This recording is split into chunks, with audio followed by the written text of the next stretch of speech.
We're back out here for another blustery day, and I've got some proven baits and presentations that are perfect for conditions just like this, including 2 secret hacks that I've never shown anyone before. Stick around, you don't want to miss this one. There we go, that's one. That's a good one. Ooh, that feels pretty good.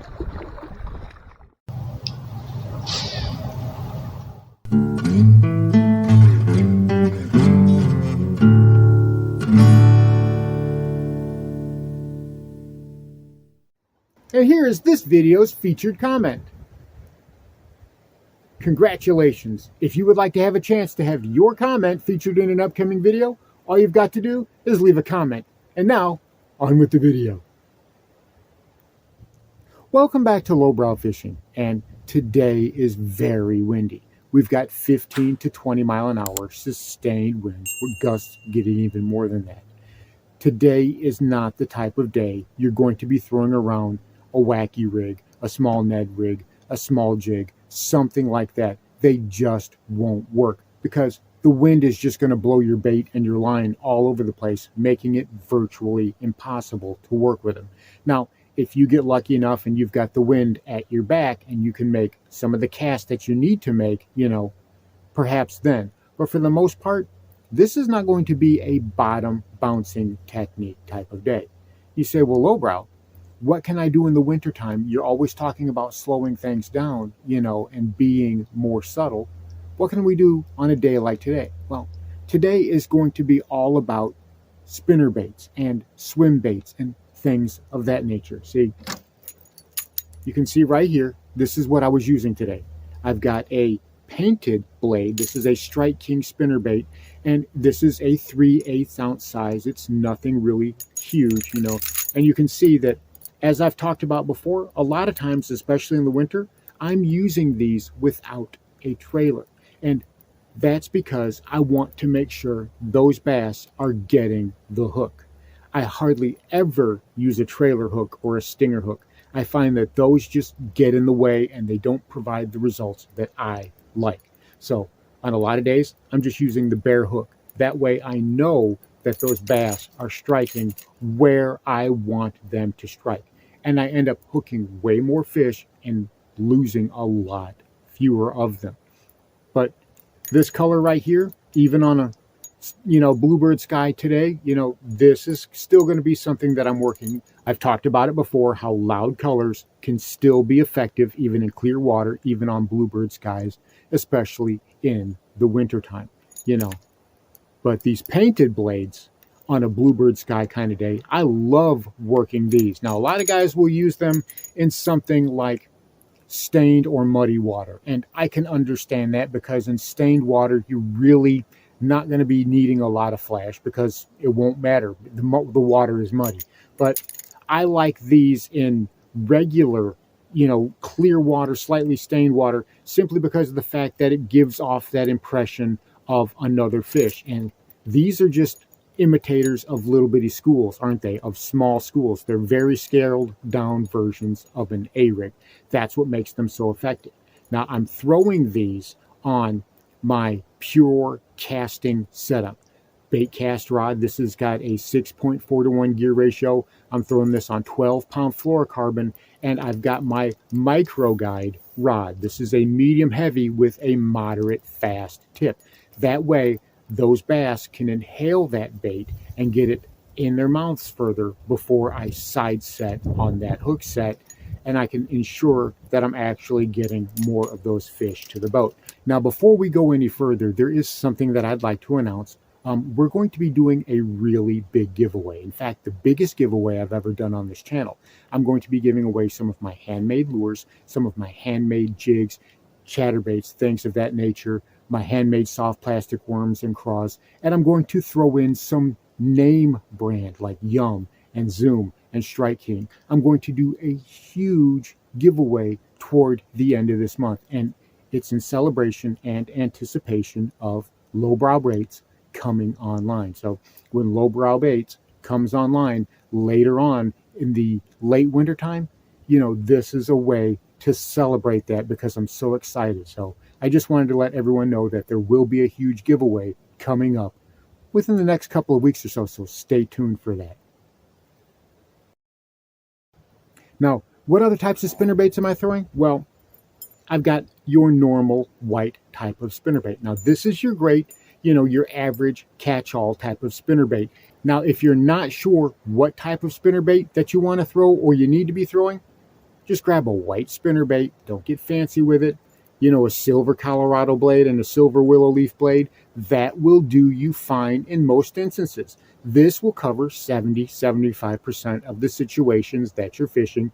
It will cover that just fine. It looks like a shad. It looks like a shiner. It can imitate so many different types of bait fish. And even if it's not imitating a bait fish, that white color is going to stand out, not just in clear water, but in stained water. So it's going to be very vibrant. It's going to be very visible to those bass. So, if you need a catch-all spinnerbait, something like this little Googan Zinger here, 3/8 ounce, ½ ounce, that will do you just fine. Now, if you're a bank angler, or if you're noticing that those bass are striking softly, that they're hitting the bait a lot more softly than you would like them to, or, making it a little bit harder for you to catch those bass because they're just not hitting it enough, well, perhaps downsizing to a 1/4 ounce or 1/8 ounce spinnerbait like I have here, this little Booyah, right? And this has got just the single Colorado blade on it.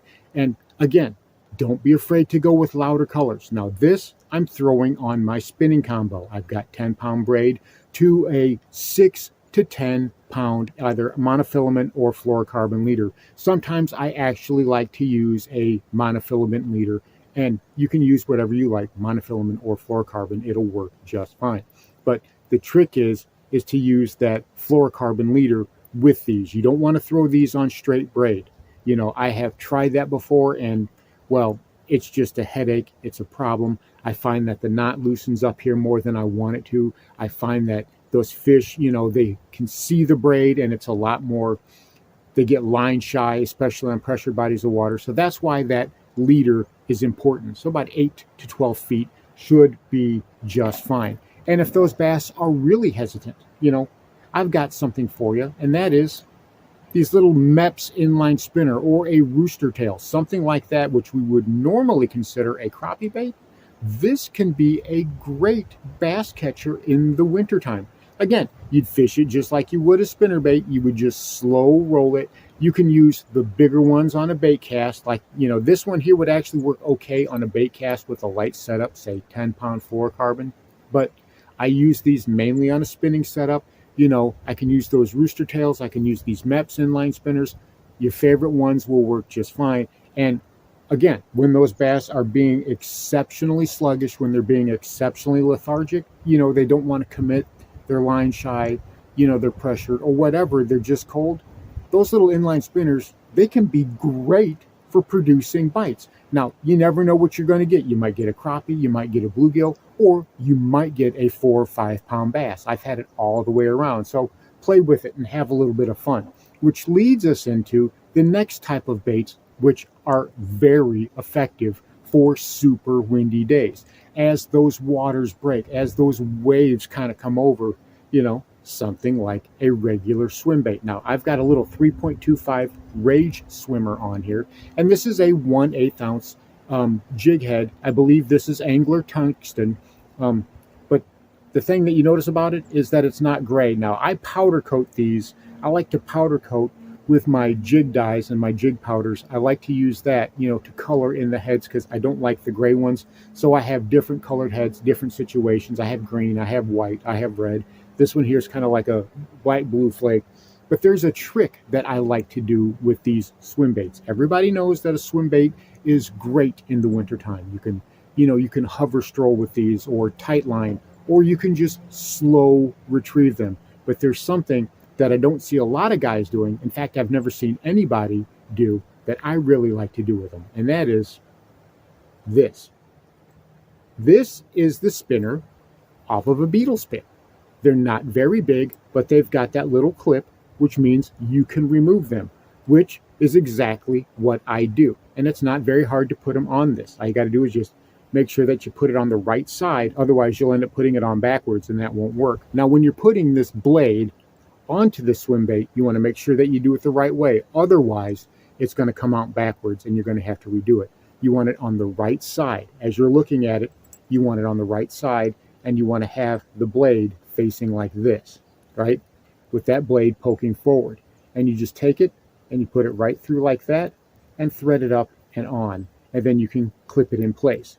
And then you're going to use that as your line tie. You don't want to use this as your line tie because then it's going to swim like that and it's going to get in the way and it's not going to work right. So use that as your line tie, just like you would for a beetle spin. But what that actually does is it makes this almost like a beetle spin, but it's a slightly bigger version. It's not quite a spinner bait. It's more like a swim bait. It's actually a lot like a beetle spin. And you say, well, what's the difference between that and a beetle spin? Well, a beetle spin is generally a lot smaller there, 1/16 ounce, 1/32 ounce, and about up to a 1/4 ounce. And I really like that presentation. It gives me some flexibility. I can take the blade off, I can keep it on there, and I can still use it for hover strolling. I can still use it for tight lining. But here's a real added benefit of that, is that blade is going to add drag as it spins, which means it's going to fall more slowly in the water. So I can actually hover stroll or tight line even more methodically, especially if I'm trying to contour bottom. If I've got some bottom that I'm trying to contour, well, that will actually help me do that as that bait drags through the water. Now, we can also change things up and go with a pure straight underspin too. I've got a weighted EWG hook here with the screw in, and this is a 4-inch Rage swimmer. This will be more like what I want to use for an underspin. When it comes to having an underspin, you know, the jig head types that have the underspins on them, I'm not the biggest fan of those a lot of times because that blade will just get interfered with the bait and it doesn't work right. The bait doesn't work right. You know, the blade doesn't work right. So I like the ones that have the wires that come down where the blade can spin more freely. Now, the downside is that the fish may attack the blade, but at least the blade is working and you got that attraction power. But something like this, where, you know, you've got the weight and you've got a Colorado blade coming off of it, this thing's worked great for me. You know, you can see how beat up it is from all the fish that I caught. But this is another excellent technique that you can use whenever that wind gets really kicking up.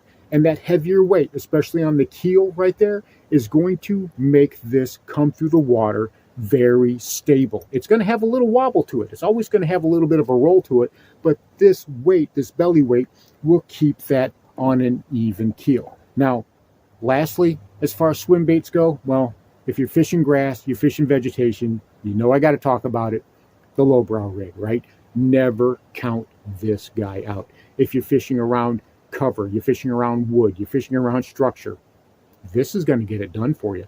That guard right there has saved me so many times. And you just work it like you would a regular swim bait. You just slow roll it. You can throw this on a bait cast. You can throw it on your spinning tackle, and it works great either way. I've caught so many fish since I started doing this. It was a really amazing find. And then in the wintertime, when you've got a lot of those bass, not only are they hiding in hard to get places, but you know, they go a little bit deeper, but just because it's deeper doesn't mean that there's brush piles or rock piles or even vegetation like there is in the big lake. So don't rule that out at all. Now, lastly, we've got a group of baits which are killer for windy days, especially in the wintertime, and that is bladed jigs. You know, I love bladed jigs. You guys have seen me talk about them. You've seen me catch lots of fish on them. You know, this right here is a 1/2 ounce Strike King Thunder Cricket. And like we talked about so many times before, you know, whenever I'm using a bladed jig or a vibrating jig or a chatterbait, whatever you want to call it, you see that I always have a fluke type trailer on the back or something that has very minimal kick. And the reason I do that is because if you put something on here that's got a boot tail or a paddle tail, it's going to be kicking back and forth. Well, that's going to cause drag. That's going to rob this of energy, all right? It's going to rob this of the ability to move and dart around in the water and look realistic and have that fish attracting power. And that's what we want. We want that fish attracting power.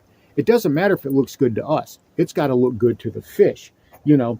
And if you're having, like we talk about, if you have fish that are heavily pressured, or if they're very line shy, if they just won't commit, well, something like this Jackhammer Stealth can be absolutely perfect for you. You know, I've used these things. I'm not a huge fan of the Jackhammer. I much prefer the Slobber Knocker by Berkley, and I much prefer the Thunder Cricket by Strike King. But this guy right here, the Stealth, this thing is a great bladed jig as far as I'm concerned. This thing has caught me more fish, especially in those pressured waters, on those windier days. I mean, just because it's windy doesn't mean that those bass suddenly relax and say, oh, we're not pressured anymore. No, they're still pressured. And this can be the ticket to getting some really, really tough bites. There's also another trick which not a lot of anglers know about, and that is the chatter tube, right? Taking the skirt off and putting a tube on it. Now, I know smallmouth guys up north love this setup, but it works for smallmouth, it works for spots, it works for largemouth. I have caught spots and largemouth over the past couple years using this technique, and it's just so easy to do. All you literally have to do, you know, is thread a tube on, and when you get up to the head of it like that, just press it up all the way to the blade, up to the line tie, and just back it up just a little bit. That's all you've got to do until, you know, that head pokes out just a little bit. Some guys like to use a little bit of super glue. You know, some anglers like to put a little super glue right there to hold it in place. I find that I don't need to most of the time, but it works great. This is another awesome fish catching tool. It's one of those things that the bass haven't seen, and, you know, show them something different. It works so well, especially in those situations when you can't really seem to get a bite on anything else. You know, you've tried a moving bait, you've tried the crankbaits, you've tried the spinner bait. I'm telling you, this is one of those oddball baits that will just get bit when it doesn't seem like anything else will. Now, lastly, well, this is a trick that I've not showed anyone else. You know, it's kind of like putting the beetle spin blade on the swim bait. Well, this is even more so, is whenever you're fishing super thick vegetated areas. I'm always talking about bringing your bait back cleanly. You know, these are the things that bring your bait back cleanly. These are the things that will cause you to get gummed up. We've talked about it, whether it's, you know, a football head or a 90-degree line tie or things like that.